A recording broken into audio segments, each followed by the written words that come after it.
Documentos provam que Alexandre de Moraes fraudou as eleições. Esses documentos virão a público após a posse do Donald Trump. O norte-americano Michael Shellenberger é jornalista investigativo. Ganhou destaque no Brasil em abril de 2024 ao publicar os Twitter Files Brasil.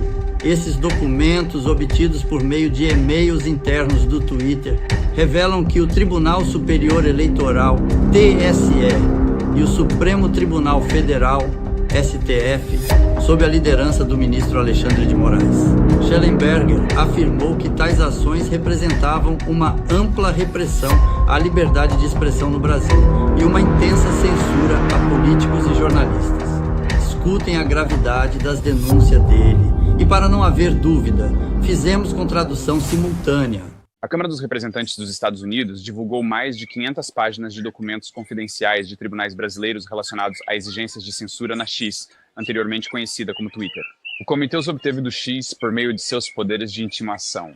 Os documentos mostram que um único ministro do Tribunal Superior Eleitoral, Alexandre de Moraes, exigiu banimentos permanentes de mais de 150 funcionários eleitos e jornalistas. De Moraes exigiu essas proibições em processos secretos, sem explicação ou possibilidade de recurso e em todas as plataformas de mídia social. Dada a dependência dos líderes eleitos nas redes sociais, essas exigências de proibições podem constituir interferência eleitoral. Em um caso, de Moraes exigiu que todas as principais plataformas de mídia social, incluindo pelo menos uma, o Twitter, que não publicou material ofensivo. De muitas maneiras, o abrangente sistema de censura do Brasil é único para o país. O complexo industrial de censura do Brasil está localizado no judiciário e não no ramo executivo, como ocorre nos Estados Unidos e na Europa. Na Comissão Europeia, nos Estados Unidos, no Departamento de Defesa, Departamento de Segurança Interna, Fundação Nacional de Ciência e outras agências federais. Mas, de outras maneiras, a censura no Brasil reflete simplesmente a forma mais avançada do complexo industrial de censura. A visão da qual foi criada por funcionários do governo dos Estados Unidos e do Reino Unido, particularmente aqueles que trabalham para as agências militares e de inteligência, já a partir de 2017. Nosso trabalho revelou que agentes atuais e antigos do Departamento de Defesa dos Estados Unidos, da CIA, do Departamento de Segurança Interna e do Ministério da Defesa do Reino Unido desenvolveram programas abrangentes de censura. O Departamento de Defesa e a Fundação Nacional de Ciência, por exemplo, foram pegos financiando a criação de ferramentas de censura, incluindo aquelas baseadas em inteligência artificial para Facebook, Twitter e outras plataformas de mídia social para realizar censura em massa. No início de 2017, várias agências militares e de inteligência e agentes dos governos dos Estados Unidos e do Reino Unido desenvolveram as mesmas táticas de censura que foram descritas como usadas pelo juiz do Tribunal Superior Eleitoral do Brasil. As táticas que eles propuseram incluíram o seguinte: primeiro, desacreditar jornalistas e políticos populares e populistas. Segundo, criar unidades de espionagem especializadas, financiadas pelo governo ou com apoio governamental, para coletar evidências sobre pessoas suspeitas de espalhar desinformação.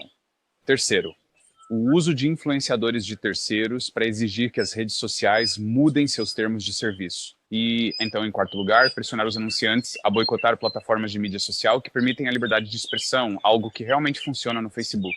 Embora o TSE e o ministro do Supremo Tribunal Federal, Alexandre de Moraes, estejam liderando as medidas draconianas do Brasil, grande parte da pesquisa por trás de seus métodos e o impulso por uma maior censura no Brasil parece ter sido financiada por agências do governo dos Estados Unidos. O modelo do Tribunal Superior Eleitoral reflete o modelo de parceria público-privada pioneiro de grupos de fachada financiados pelos Estados Unidos para censura governamental.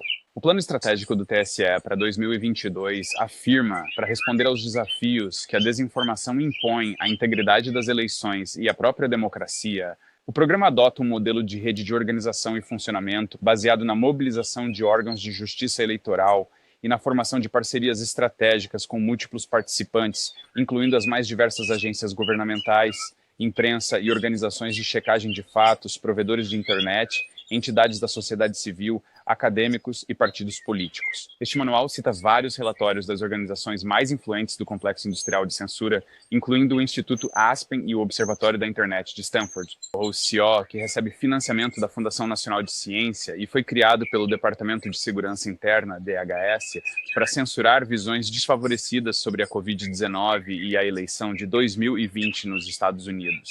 O plano do CSC cita o relatório final da Parceria de Integridade Eleitoral de Stanford. Como o Public já relatou, o AP defendeu a censura de opiniões políticas e recomendou que as plataformas censurassem membros do Congresso nas cidades. O principal estrategista por trás do projeto de integridade eleitoral é René de Resta, um ex-bolsista da CIA. A Gráfica, que é parceira no AP, também é citada no plano estratégico do TSE. A Gráfica recebe financiamento do Departamento de Defesa, da Marinha, da Força Aérea e da Agência de Projetos de Pesquisa Avançada em Defesa, conhecida como DARPA. Em resposta às nossas perguntas sobre a relação da Gráfica com o TSE no Brasil, o Instituto de Tecnologia e Sociedade do Rio e o Departamento de Defesa, um porta-voz da Gráfica nos disse, abre aspas, nós produzimos um relatório de pesquisa de forma pro bono com o ITS Rio em 2019 para analisar o ambiente de informações online no Brasil. Não estávamos cientes de que o TSE do Brasil havia citado este relatório ou qualquer um dos nossos outros trabalhos públicos. Um porta-voz da Gráfica disse, abre aspas, nunca recebemos financiamento do governo dos Estados Unidos em relação ao Brasil e nunca nos comunicamos com o governo dos Estados Unidos sobre o trabalho realizado com o ITS Rio, fecha aspas. E o TSE usou relatórios de verificadores de fatos brasileiros como base para diretrizes de censura. Esses verificadores de fatos, como a Agência Lupa, Aos Fatos, UOL, Conferere e Estadão, foram todos certificados pelo Instituto Poynter. O Instituto Poynter recebe financiamento da, você adivinhou, National Endowment for Democracy, que segundo o New York Times foi criado para, abre aspas, fazer abertamente o que a Agência Central de Inteligência, ou CIA, tem feito secretamente por décadas, fecha aspas. O Washington Post também caracterizou a NED como uma fachada da CIA. Em um claro exemplo sugerindo o apoio do governo dos Estados Unidos às ações do TSE no Brasil, especialistas em desinformação em vários eventos realizados pelo Laboratório de Pesquisa Forense Digital do Atlantic Council pressionaram por uma censura extensa no Brasil. Em 2022, a Fundação para a Liberdade Online relatou que especialistas em desinformação, em um painel liderado pelo DFR em 2019, alegaram que mensagens privadas criptografadas eram uma ameaça. O TSE e o ministro do Supremo Tribunal Federal, Alexandre de Moraes, estão liderando as medidas draconianas no Brasil. Grande parte da pesquisa por trás de seus métodos e o impulso por maior censura no Brasil parecem ter sido financiados por agências do governo dos Estados Unidos. O modelo do TSE reflete o público. Modelo desenvolvido por grupos de fachada financiados pelos Estados Unidos para censura governamental. O plano estratégico de 2022 do TSE declara que, para responder aos desafios que a desinformação impõe à integridade das eleições e à própria democracia, o programa adota um modelo de rede de organização e funcionamento baseado na mobilização dos órgãos da Justiça Eleitoral e na formação de parcerias estratégicas com múltiplos participantes, incluindo as mais diversas agências governamentais, imprensa e organizações de checagem de fatos, provedores de internet, entidades da sociedade civil, acadêmicos e partidos políticos. Este manual cita vários relatórios das organizações mais influentes do complexo industrial de censura, incluindo o Instituto Aspen e o Observatório de Internet de Stanford. O SO, que recebe financiamento da National Science Foundation e foi criado pelo Departamento de Segurança Interna dos Estados Unidos, DAS, para censurar opiniões desfavoráveis sobre a Covid-19 e a eleição de 2020 no EUA. O plano do CSC cita o relatório final do Stanford Election Integrity Partnership.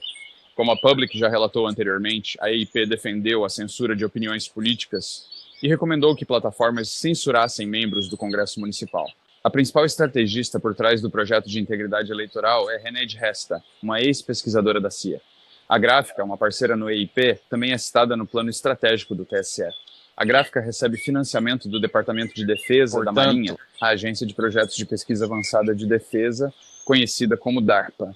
Em resposta às nossas perguntas sobre a relação da Gráfica com o TSE, no Brasil, o Instituto de Tecnologia e Sociedade do Rio e o Departamento de Defesa, um porta-voz da Gráfica nos disse: produzimos um relatório de pesquisa de forma pro bono com o ITS Rio em 2019 para analisar o ambiente de informação online no Brasil.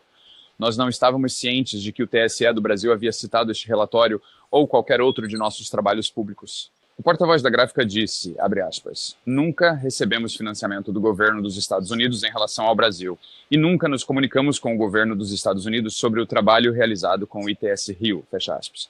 E o TSE utilizou relatórios de verificadores de fatos brasileiros como base para diretrizes de censura. Esses verificadores de fatos, como a Agência Lupa, Aos Fatos, UOL, Confereria e Estadão, foram todos certificados pelo Instituto Poynter. O Instituto Poynter recebe financiamento da, você adivinhou, Fundação Nacional para a Democracia, que, de acordo com o New York Times, foi criada para, abre aspas, fazer abertamente o que a Agência Central de Inteligência, ou CIA, tem feito de forma furtiva por décadas, fecha aspas. O Washington Post também caracterizou a NED como uma extensão da CIA. Em um claro exemplo que sugere o apoio do governo dos Estados Unidos às ações do Tribunal Superior Eleitoral no Brasil, especialistas em desinformação em vários eventos organizados pela Digital Forensic Research do Atlantic Council pressionaram por uma censura extensa no Brasil.